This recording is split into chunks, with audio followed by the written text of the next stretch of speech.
Hello everyone, it is Joe here from OmniPoke, the channel that brings you guys everything Pokemon.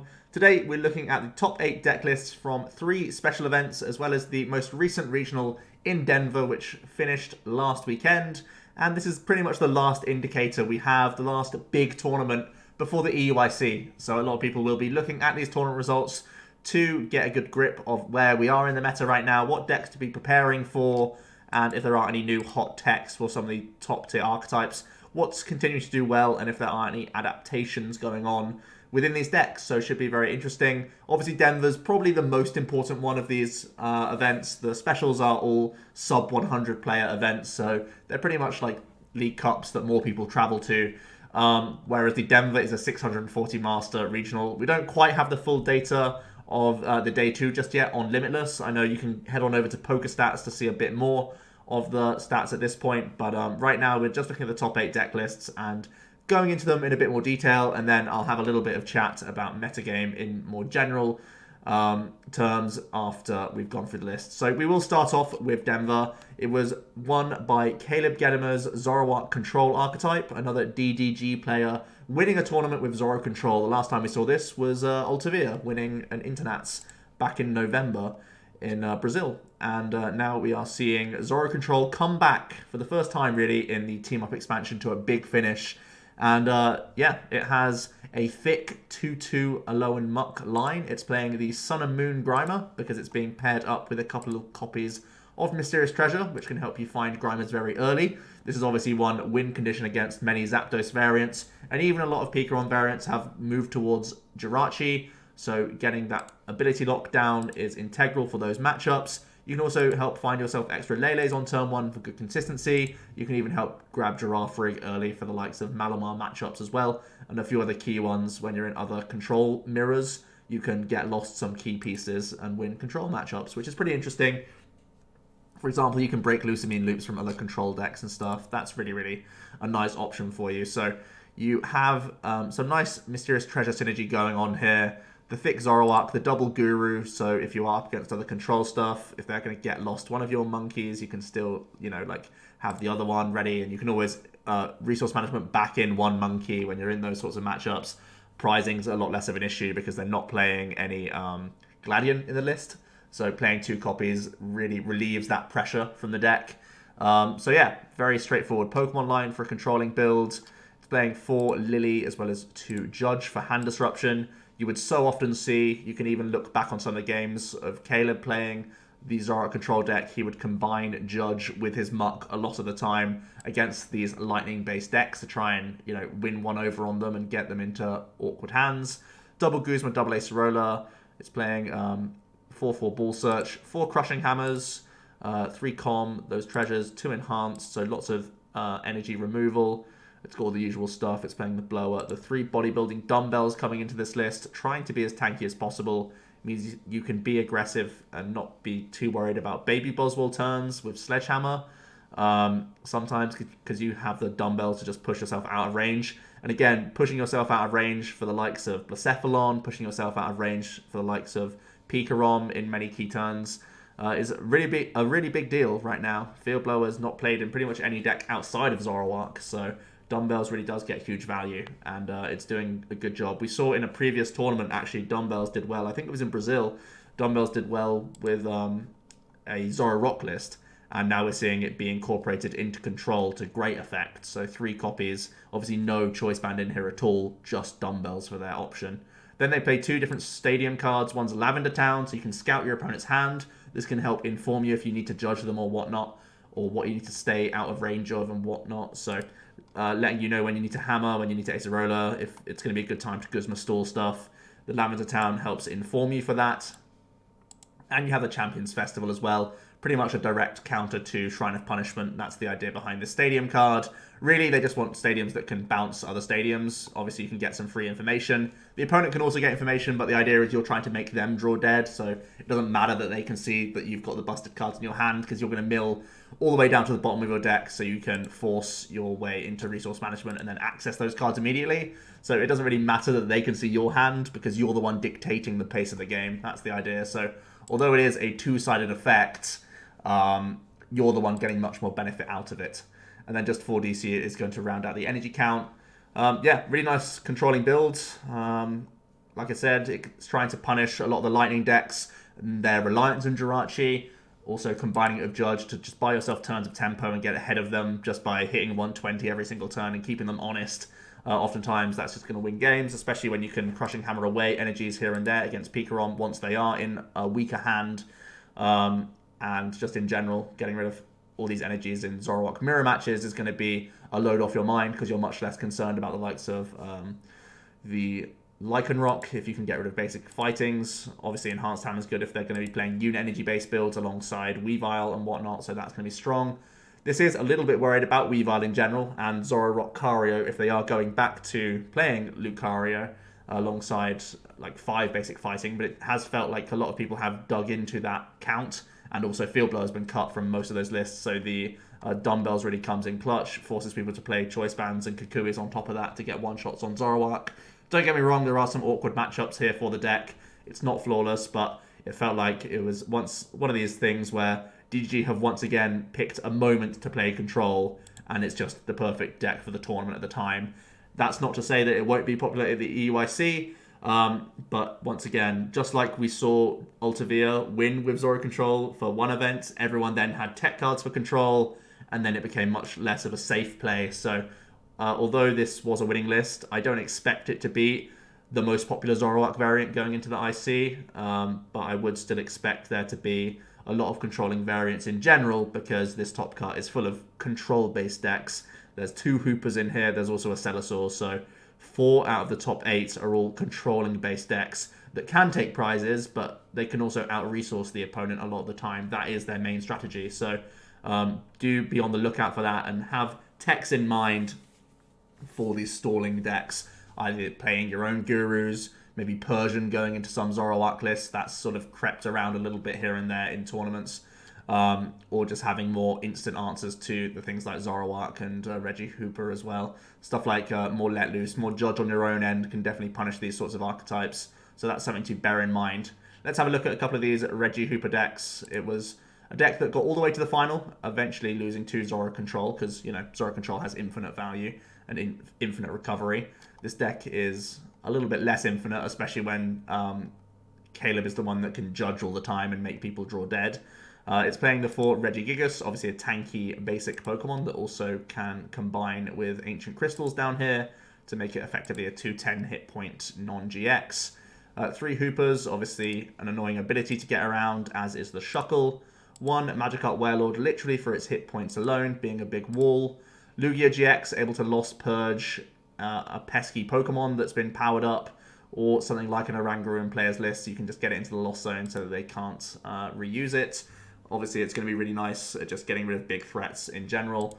Giraffe Rig, again, similar to the Zoro Control list. It's going to be really nice against Blounce, Mally, and just, again, removing key pieces from the opponent and stopping them recover it. Unknown Hand is a mirror tech, and mirror was actually a thing that happened in top 8, so Unknown Hand is actually really important in mirror. So if you expect control to be big at the IC, Unknown Hand might be the tech option for you. Another tech option is Larvitar. Second Strike can help deal with Pikaroms, so do bear that in mind. You can do Shuckle damage with triple poison and finish them off with Larvitars. So if you're struggling with Pikarom, try out this very creative way to get around it. Then we see the Stevens Bills package, Lucamines, Plumerias, Acerolas, Tantalizers, all very standard stuff. It's got the Mars, the Gladion. Yeah, everything looks very standard at this point. It's playing the Shrine in here, as well as Coronet and Wondrous Labyrinth, and then just the 4 energy cards in total. So it's quite high on the energy counts compared to most, but it is offering that Larvitar option to attack with for Pikarom, so that's something to bear in mind. Could be a nice way to get around a potentially awkward matchup otherwise. I've actually tested some mill that's had DCs and multiple units, so you could attack with the Hoopers a lot more often. But the Larvitar is an interesting way to go as well. Obviously, it's going to try and like take 3 prizes, then it forces people to like put down Zapdos and stuff, and maybe you can trap Zapdos from then on or whatever. But yeah, that's an interesting take on the list for sure. Unknown Hand obviously coming in valuable when I think he actually played Liam in top 8 as well. Let's have a quick scout of his list. He is playing the Unknown as well. Oh, that's the wrong one. He wasn't playing Unknown Damage. He was definitely playing the Unknown Hand. But yeah, his list is much thinner on Pokemon. It plays just the 2/2 Reggie and Hooper. Plays double Guru. It still plays the Magikarp Warlord. It's playing Articuno as the GX attack option rather than the Lugia. Lugia, of course, needing to find DC and counter gain and a switch card. Cold Cross is much easier to get going because you can ascent your way into the active, so you literally just need to find this in a rainbow. So it's kind of less resource heavy on your Stevens resolves, which is something to bear in mind. It's got, again, the same engine that's been incorporated in here. It's got the Skullgrunt. It's actually playing Nanu, which is interesting. So yeah, it actually plays Policies. Yeah, this is a pretty different build. Only one Ancient Crystal. Okay, pretty interesting list. I'd like to see their thoughts on this. I think most people will just take a look at Hales and take that one. But Liam's got some very interesting counts that are different to a lot of the other lists that we've seen Cremascoli been playing for the longest time. Yeah, interesting to see how their top 8 game went and who drew the most cards quicker with Unknown Hand, basically. Ronald got top 4 with Celasaur, and it's the first time really we've seen Celasaur have a big finish in a big tournament, and it's just, you know, chunky old Celasaur with a 3 Shaman in the back, nothing we haven't seen before. 7/4 energy split, which we're all very accustomed to, but there is some definite innovation going on in this list. Bill's analysis as a 3 count in the list has not been seen much before, but it really does help the fact that he plays 4 copies of Mixed Herbs. Mixed Herb, if you play 2, you can heal 90 and remove all special conditions from your active Pokemon. So instead of playing a high Gardenia count, which is oftentimes common in Celasaur, where, you know, 2 or 3 is oftentimes the case, he's playing Bills. Bills, you know, helping you grab these Mixed Herbs in many situations. So it can be that Gardenia, but at the same time, it can also be ball search cards for you, or helping you dig with Acrobikes or whatnot. So you're increasing your early game consistency by having these Bills instead of Gardenias, but then it ends up being a similar card, a similar card in the mid game because of this Mixed Herb that you can try and dig out with Bills. So a really nice include from him, and it's not something I expected. He's also playing 3 copies of Potion, so very, very heal heavy, trying to deny every turn of damage that you take, basically. He's playing Double Judge, he's playing Erika's, he's playing the Whistles as well, so he can disrupt opponents at the same time. It's got the Choice Helmet as well as 1 band and 1 board. He is using a mini Adventure Bag package. This is more useful in this list because he has the Bills analysis. It's been, you know, that door's been open to him because he plays the Bills list. So again, very creative build from him. He's only playing 3 stadiums, which is a little bit lower than usual.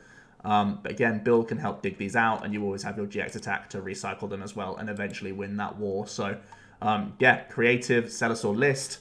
I would say that the Percephalon archetype was very, very popular in Denver. So he has done some dodging and weaving, or just auto won the auto wins and then auto lost enough, like only a couple of Blounds throughout the day.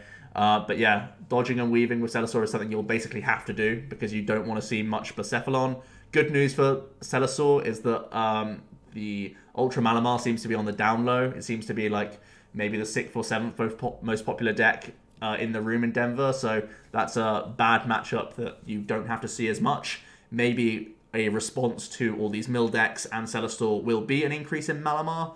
So something to bear in mind. Maybe an increase in Blounds as well. So again, this is similar to Zoro Control, where you see Celasaur pop up, but that doesn't mean it's naturally just going to be at the IC because it still, you know, carries a lot of risk towards the archetype. We see 2 Pika ROMs make it into, well, top 4 and top 8 respectively. I think Nick was the one that knocked out Mahone here, so we had a mirror, 2 mirrors in top 8, the Pika ROM mirror and also the Reggie Hooper mirror. So Nick's list is the one that incorporates the Jirachi, Zapdos, Thunder Buddies base list that we've come to know all too well. Is this actually, yeah, it's slightly different from the list we've seen previously, but it follows a similar shell. Nothing, again, that we haven't really seen before with Pika ROM. It's interestingly not adding in any Ericas. That's something that we're seeing increasing amounts of in Pika ROM base builds, but this still just has the Volkners and Cynthia, plays 1 Acerola, to pick up some damage. And it's got, you know, all the usual counts. Nothing really too surprising here from his build. It's playing the Aether Paradise, similar to Wada's list. 11 energy. Yeah, just a simple Thunder Buddies based list. It's a nice one to take and just test yourself. Mahone played a much wackier list. He's back to Turbo Rom. He is not playing the Jirachi based build. He's just going heavier on the Pika Rom, playing double Let Loose, and he's brought back the Rayquaza GX tech that we saw at the Internats with Jose Marrero and a few other players. And we're seeing him play the Erika's Hospitality in his list, alongside Lily's, Cynthia's, Guzma's. He's playing the heavy 4 energy switch, and instead of playing multi-switches, he's added in 4 copies of Order Pad. Flip some coins. If heads, you're very, very happy. If tails, you're a lot less so. But I think this sort of fills the role of having access to lots of energy switching when you need to, but again, also being a consistency-based card. It makes you feel a lot more happy to let loose aggressively as well, knowing that you have more potential outs to getting your way into a good hand all over again. It's playing 1 multi-switch as well, so it still has a lot of room for this stuff. Treasure, Bans, Viridian, and Thunder Mountain. Very turbo-aggressive list. It's choosing Order Pad over Acrobike, which is something we haven't really seen before with Pika Rom. So it's risky, but the rewards are obviously huge, and Mahone did very well with his build. Krekler did a top 8 finish with Zapdos Jolteon. You can see his post on Facebook where he talks about his list in depth a little bit more. He plays a couple of questionable tech basics that I really am not a huge fan of. The Wobbuffet has Shady Tail, but many Zoroark lists play Lycanroc anyway, and they can just gust up the Wob and still use their Ditto, so I'm not the hugest fan of this card. They can also just knock out the Wob and reactivate their Ditto. And they also play Mr. Mime. I actually thought about this card and I was like, man, this is so terrible against Zoroark. Why would they be playing this? And I actually think this might be a Mill tech rather than a Zoroark tech. Because it feels like you can beat Mill so much more if they literally can't Acerola the whole time. This is potentially more of a Mill tech than it is a Zoroark tech. I think it's really counterintuitive to play basic abilities to try and tech for Zoroark. So this might genuinely be more of a Mill tech than it is a Zoroark tech. That's how I see it, because it makes no logical sense to play this to help beat Zoroark, because if you've dealt with their Muck, you're probably already winning. So, yeah. I think the Mime might genuinely be an additional Mill protector than it is a Zoroark help card. It's playing the 4 Guzma, 3 Cynthia, 3 Volkner, 2 Erikas. This is not playing any Lily, so one of the first times we've seen a Lilyless Zapdos Jolteon, which is very interesting. It plays its own Acerola, and it's got all the usual stuff. It's also playing the Adventure Bag, so that's crept into 2 lists this weekend. Very, very interesting to see that come into play. Lets you get Choice Band a little bit more aggressively, in addition to, you know, your Escape Board that you'll just otherwise be grabbing with your Jirachi. And then it's just got the 8 Lightning there alongside Volkner. That's always pretty standard. So yeah, basically the surprises from his build would be the Adventure Bag and these 2 basics, which I personally find questionable. I would prefer more sturdy answers to the likes of Zoroark, which is your more awkward matchup when there's thicker Muck coming in. I know Zoro Control was playing thicker Muck, but maybe other Zoroark variants will also take that route, seeing as though how successful it was at shutting down Zapdos. So I would want more defense against Zoroark if I was playing Zapdos at the IC. Then we move on to Zapdos Lycanroc from Alda. He was playing the Fighting Dudes to try and help his cause against the Lycanrocs and Pikaroms. It's a 2-1 line of Lycanroc, so a little bit thinner than we've seen usually. Also, of course, has the Baby Buzz, and it's got as well the one of Marshadow as a potential additional protector against Zoroark, as well as, you know, trying to have this answer against Mill decks and just other setup-based decks, and just disrupting early hand sizes. And I think Marshadow is just getting more and more popular, basically, in Zapdos, because more Erica's creeping into the format, and more Lily's turn 1 that you can punish with this deck. When you have your own Jirachi start, you don't worry about yourself bricking, so if you get Jirachi active, let loose the opponent. Sometimes they just brick off of that alone. Combines with the 3 Ultra Ball, which I really like the count of. That seems really nice.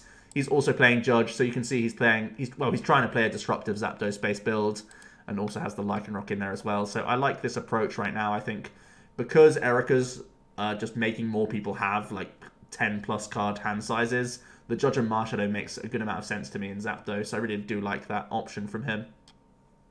Everything else is very, very standard. Only one choice band's a little bit on the cheeky side, especially when it doesn't play Shrines. Obviously, it's playing a Lycanroc, so that's not too expected. But I guess his mentality is most of the GXs that he's going to be coming up against are going to be fighting weak. Obviously, this makes you slightly weaker against Blacephalon. That would be the only fear. Playing no Shrine and one band is pretty weak against Clowns. You may get out-resourced by them, so that's the biggest fear there. But otherwise, very nice list, I would say. I do like the option of Judge and Marshadow. I haven't tried both before, but I've definitely seen the value of Marshadow recently coming into Zapdos builds, and that's something I really like. So yeah, that rounds out the top 8 from Denver. 4 controlling style decks, so definitely on the radar for the IC. Tech for it, play it, don't tech for it. That's up to you. But really all we need to know is that it's been successful for a long time now. The Regigigas Hooper has actually done very well in a handful of specials previously. More so in Europe, but we've seen that it's transferred over to Denver now to great success as well. So people need to have better answers to mill by the looks of things. Otherwise, it's just going to keep running riot. Let's have a quick look at some of these other special events. We'll look at Argentina, which was on the same weekend as Denver. It was won by Zoroark, and there was also a Zoroark in the finals. We don't have the winners list, but we do have the second place list from Joao here. He's playing the thick Lycanroc list, which we've seen become more and more common for Zoroark players. Playing the 1/1 Muck, it's playing its own Let Loose as well. It's playing 8 energy, one of them being a rainbow, so that you can do extra Ace of Rollering and move your Muck out of the way if you have to. It's playing the Plumeria tech that we saw come up in Brazil, and this is, again, a Brazilian player, so it's no surprises there, really. It's playing Devoured Field, it's playing that Dumbbells as well, so it's the same weekend when Dumbbells has once again succeeded, so that's a really interesting development that Dumbbells is creeping into Zoroark-based builds, as well as Zoro Control-based builds. It's playing the 4/4/4 Ball Search, which I'm a huge fan of, and E-Hammer, as well as Plumeria. Man, this is trying to be pretty mirror-focused by the looks of things, which is very, very cool. Something to bear in mind. It's interesting that he lost in the mirror when he has mirror techs. Alolan Eggs made a top 4 in Argentina. Remember, this is only a 55-player event, but still something to take note of. It's just playing the 2/2 split, and then just Shuckles and Marshadows as the sort of engine. It's playing Team Up Mime to try and, force Zoroark players to get Muck into play. And if you can knock out a Muck, then you can block their scoop ups, and then they're going back and forth, gusting up Mr. Mime, and they're not putting damage on your eggs and stuff. You're already playing Double Stretcher, so you can recycle it quite a lot. We see 4 Custom Catcher. This was actually a thing that one of my teammates, Luke, played back in the Cannes special event alongside 3 Guzma, just giving you some extra draw. Obviously, he's playing double Let Loose, so your hand size can go low, and you can Custom Catcher back to top yourself up, like you're playing a Rangaroos, basically. And at the same time, giving you extra gusting options, which is pretty fun. It's playing 1 Kukui, 2 Band, and 2 Shrine, so it's kind of like the aggressive build out here right now. It's playing the Heavy Treasure to obviously combine with Marshadow early, as well as your team up Alolan Egg. So yeah, interesting build for sure. Very interesting build. We've seen a lot of Alolan Eggs murmuring. Well, I've personally seen a lot of it murmuring around the UK, but seeing it do well in Argentina is an interesting development. Otherwise, we don't have many other lists just yet, but a Zapdos, 2 Pikarom, another Zapdos Lycanroc, and another Mill. So Zapdos Rock is definitely proving itself to be powerful. This seems to be overtaking Zapdos Ultra Beasts right now. Lycanroc giving you a nice one-shot option, whilst also giving you more gusting effects here and there. So this seems to be taking over the Ultra Beast build, which is an interesting thing that I didn't really think would happen. But it seems to be the most versatile against Zoroark and Pikarom right now. So yeah, Zapdos can carry the non-GX matchups, and Lycanroc comes in to swing against the fighting weak stuff, which is pretty cool. And if you play the Lycanroc build, you can actually play Zeraora, and that can help you out against Mill. So yeah, maybe it's the way to go going into the IC. But yeah, a couple more Pikarom still succeeding as well. So just the usual things, really. In Jakarta, this was on the 30th of March, so a little while ago. It was actually won by Zygarde Buzzrock, which was why I really want to talk about it, because this is you know, pretty out there, pretty wild of a list. I've tested a little bit with the deck, and I think the 1/1 Lucario is asking a little bit too much of this list. I would rather see these get cut for more consistency-based cards, but otherwise I think it's a pretty nice Zygarde Buzzrock shell. The idea is, of course, you're, you know, teched everywhere for the Zoroark matchups, and you have a lot of tank ability with double Acerola, with your Zygardes and your Buzzwoles. Obviously, Buzzwole does, well, it is resisted by Zapdos, so I don't think it's the easiest matchup for you. But I think fleshing out that Acerola count or adding in maybe even Max Potions to your list could help out your Zapdos-based lists. So something interesting to go off of here from the special event here in Jakarta. Other than that, 3 Ultra Squids. Ultra Squids has been on the down low in many of the other special events going on recently, so it was interesting to see that a couple players from Singapore were piloting it, as well as one from Indonesia, and getting top 8s. We see again Zapdos Lycanroc achieving 2 times in the top 8, a Zapdos Jolteon, and also a Zoroark, which we do have the list for in top 8. It looks, again, very standard by the looks of things. It's also thrown in the dumbbells. That seems to be what everyone's going for right now in Zoroark. That seems to be the new hotness. Get your hands on some dumbbells. Shove them in the list. Looks like everyone's cutting Choice Band in favor of more defensive tools right now to stay in play for longer. Then we move on to El Salvador, the last. This is the 23rd of March, so a week before Jakarta. And it was won by Pablo. It's just a 32 master event, so again, it's like a League Cup, but people traveled for it, so you can see a couple of Mexican players in and around El Salvador locals where the special event was held. But yeah, Pablo was able to win with his trusty Pablo Rom base build, and yeah, it looks all very standard. He's playing the Wobbuffet for Shady Tail. I've already said my piece on that card. I'm not too happy with it in the list, but everything else is very standard and I really like it. I like the Ericas in the list as well. I think it makes more sense in Pikarom when you're digging for like powers or E-switch combo based turns. I really do like the introduction of this card. I could see it going up to a 2 count in all honesty. If you're just going to cut the Wob and play an extra Erica, that can be like equal defense against Zoroark in many ways because you're just getting into big hand sizes without the help of Jirachi, and it's just a more consistent card overall. But yeah, everything else is pretty normal. The weakness policy being played over one of his 2 choice bands, which is more sort of the usual count, is an interesting shout. But obviously there's so many fighting-based techs right now that it's probably going to get a lot of value. And you do have Volkner and Jirachi to scout it out. So if Pikarom sticks on board, you can just run riot over people. So the lack of Field Blower right now being capitalized on by Pablo. He was able to win a mirror match against Nestor, who is playing a very similar build. He's playing all the Jirachis, the Zapdos package, the Jolteon as well. So very close to a mirror. Also adding in the Ericas, which I'm a big fan of.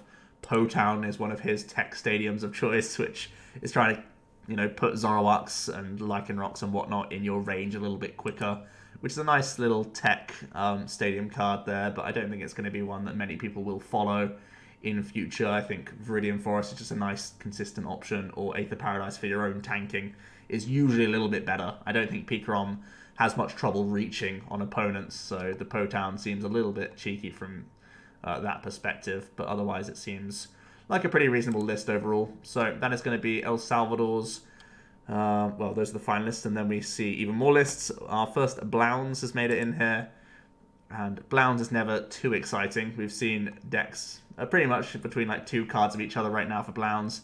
This is playing the 3/4 Naga line, as well as the Muck, double Let Loose and 1 Lele. This looks very similar to Zach Lasage's build, obviously, as pretty much most of them. The pace has been set with that deck. We see Ultra Squids getting top 4 at this point. This is playing double Jirachi, it's playing the Gengar. I'm never really a big fan of Gengar, but I do like the Jirachi incorporated. Playing an Absol I really do dislike in Malamar. That's a bench space that you don't want to put down. You'd rather it just be more Inkays. Like if you're putting this down against a Zapdos, you'd rather it just be an extra Inkay, because otherwise they can hunt down your Inkays and you're going to get in trouble because of it. It's also playing a really thin supporter line. Yeah, this isn't my favourite Ultra Mally list that I've seen so far. Only one stretcher as well really is triggering. It's playing a lot of... Well, it plays a rope and double switch. It's normally just physical switch cards alone. I guess when you're having a thicker Jirachi package, that's how you try and justify it. But yeah, very unique build of Ultra Mally. More Zapdos builds. I'm not going to go over all of them just because we've seen them all by now. And this is, again, a fairly small event. So yeah, have a look at them in your own time if you wish. But that is the 3 special events, and the Denver event being the most notable, I would say. We can quickly have a look at the day 1 format. Well, the breakdown of decks for Denver. I'm not entirely sure how accurate this is because... Well, I'm sure it's accurate because it's done by Arcanine Labs. But under the other, I'm really surprised that they left Naga Quag out, because I know a number of players played it, and I think there was also a few players that cut with it. I would have thought every deck that people cut with should not be in the other section. But anyways, we see the overall gist is that Zapdos, Jirachi, and Pikarom were the 2 most popular decks, both getting triple figures for the amount of masters playing them. It's a little bit deceptive here that 61 players were Blacephalon, 59 were Zoroark, but then you can look down at Zoroark Karia, which is an additional 30, and then we have Zoro Control, which is 7 lists, and then miscellaneous Zoroark variants where there's 6 as well. So that adds up way above Blounds. It might even push Zoroark into triple figures. It sounds very close by just by tossing it up in your head. So I would say Zoroark is either the 2nd or 3rd most played deck as well in Denver overall, and obviously took down the win. Blounds then being the 4th most popular, followed by Ultra Mally being the 5th most popular at 47 players. We see some Buzzwole variants coming in, and then we see a combination of other decks in and around here, which should include the Naga Quags that stole a few hearts when it was on stream, and obviously Ross Cawthorn's a named player that was playing a very interesting build with no Guzmas, just played Counter Catcher and lots of Wishful Batons, which is very interesting to see. Handful of Stellasaurs, only one making it through to do too well. Very few number of stalls, so this is the thing when you're going into tournaments. You know, would you really prepare for Lost March in a tournament these days? And basically the same number of people playing Lost March pretty much were playing stalls. So it's one of those things where you always see it in the top 8s and stuff, and you really do get worried about how many people are going to pick up stall. But when it's on the radar and when it's already in a tournament like this, not played hugely, like it feels really awkward to try and tech against it when there's such high numbers for the other top 5 decks. But yeah, it's up to you to see if you want to tech for stall, really. And then we see some Vika Rays picking back up in popularity, some Spread Cocos, some Zard. Beast Box was another deck that a few prominent players picked up and got, I think, not quite a top 16. I think it was 18th place, the highest Beast Box player finished. Then we see some pure Jolteon builds and Guardy, Sylveon, Vileplume stalls. So let's say with the Sylveon 4, 7, and so 21 people, so above Celosaur.